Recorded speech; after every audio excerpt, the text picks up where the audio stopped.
So ma'am अब हम बात जैसे कर ही रहे हैं about all of these myths and all, तो हमने बात करी अबाउट हाइमन, हमने बात करी अबाउट जी स्पॉट। अब थोड़ी सी बात करते हैं अबाउट मैस्टरबेशन।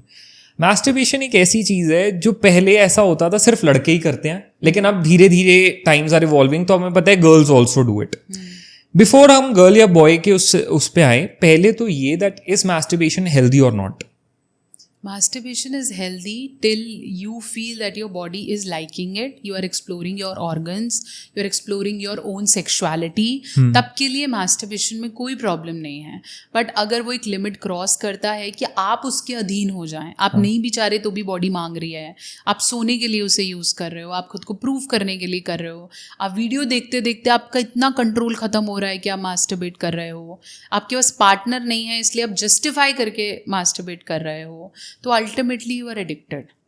मास्टरबेशन करने का आपका मन कर रहा है तो आप हो सकता है हफ्ते में 1 बार कर लो, 2 बार कर लो, 3 बार कर लो, लेकिन अगर आप रोज कर रहे हो, you are stepping into a bigger sexual health crisis.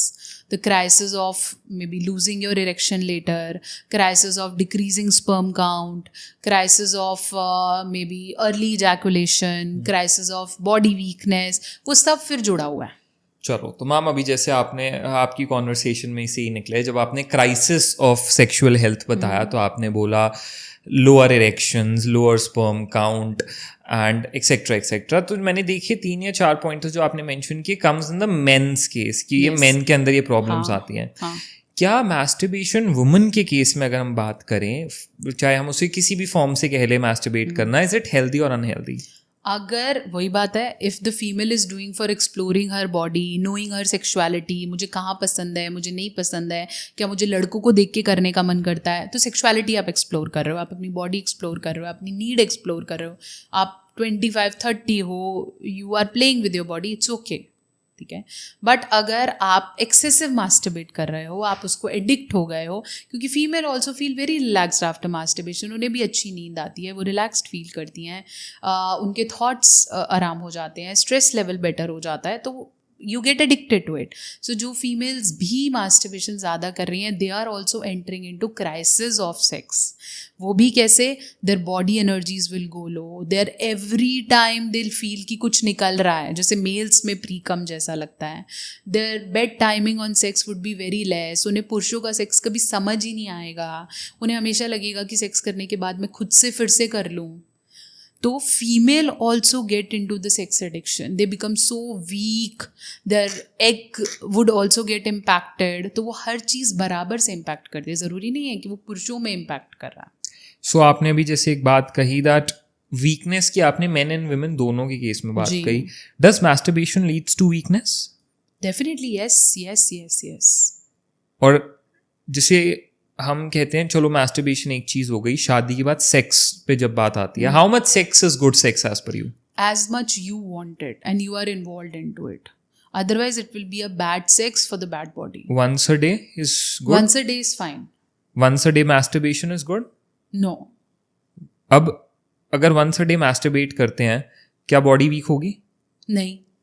अगर हम once a day सेक्स करते हैं, क्या बॉडी वीक होगी? नहीं। Twice a day masturbate करते हैं, बॉडी वीक होगी? थोड़ी सी। Twice a day सेक्स करते हैं, बॉडी वीक होगी? बहुत कम।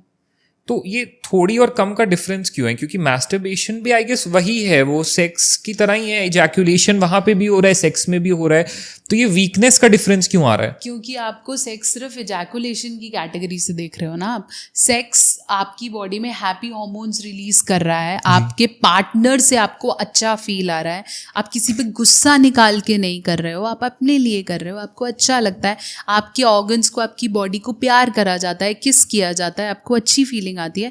तो सेक्स हम और करा भी कहाँ जाता है, ह्यूमन बॉडी के साथ किया जाता है, तो कोई बैड सब्सटेंस उससे नहीं टच होता है, इंटेंसिटी रेगुलेटेड होती है। जब आप अपने हाथ से कर रहे हो, आप बहुत जल्दी करना चाहते हो, आप निकालना चाहते हो, आप जस्ट फिनिश करना चाहते हो। But when you do with somebody, हो सकता है आपको रुकना पड़े, हो सकता है आप नहीं कर सकते उस दिन, हो सकता है कोई इशू आ जाए, आप कंप्लीट ना कर पाओ, partner want it in a very different way. So वो बहुत स्टेबल एनर्जी है, बहुत आराम से इन्वॉल्व होके जा रही है। But masturbation is always very very very very जल्दी। तो your nerves, your muscles, your body, your brain, everything is getting impacted. अब आजकल ना एक ये नया मार्केट में ट्रेंड आया of sex toys, more in women, ये वाइब्रेटर्स एंड ऑल, ये जो सारी चीज़ें आई हैं, are they good? Vibrators or maybe toys are not ever be recommended by doctors until unless कोई medical problem हो, जैसे किसी का पार्टनर नहीं कर पा रहा है तो may be they prescribe you कि आप डिल्डो खरीद लो या कोई आर्टिफिशियल वो कर लो. All this vibrators, masturbators are just to kick देने के लिए कि ये कपल सेक्स कर रहा है, चलो आपको और अच्छा करना है तो आप रिंग डाल लो, बहुत अच्छा लग रहा है तो मास्टरबेटर, बहुत अच्छा करना है तो आप एक और वाइब्रेटर खरीद लो to make your female feel better. तो it's always adjunct to what you are already doing.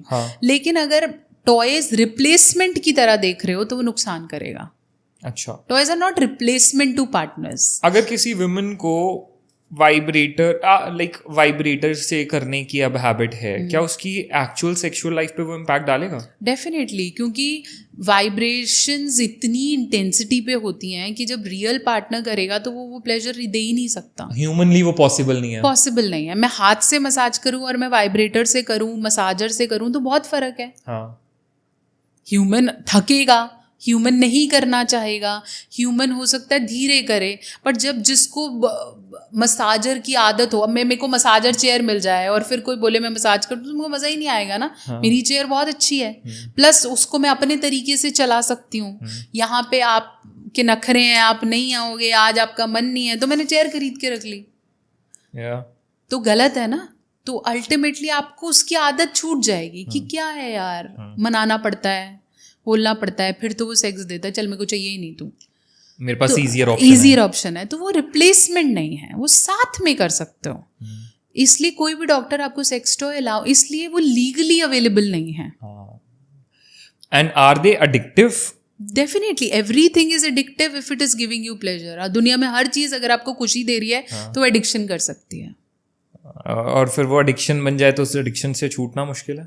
फिर थेरेपीज लो, फिर डॉक्टर ने आके पास आओ.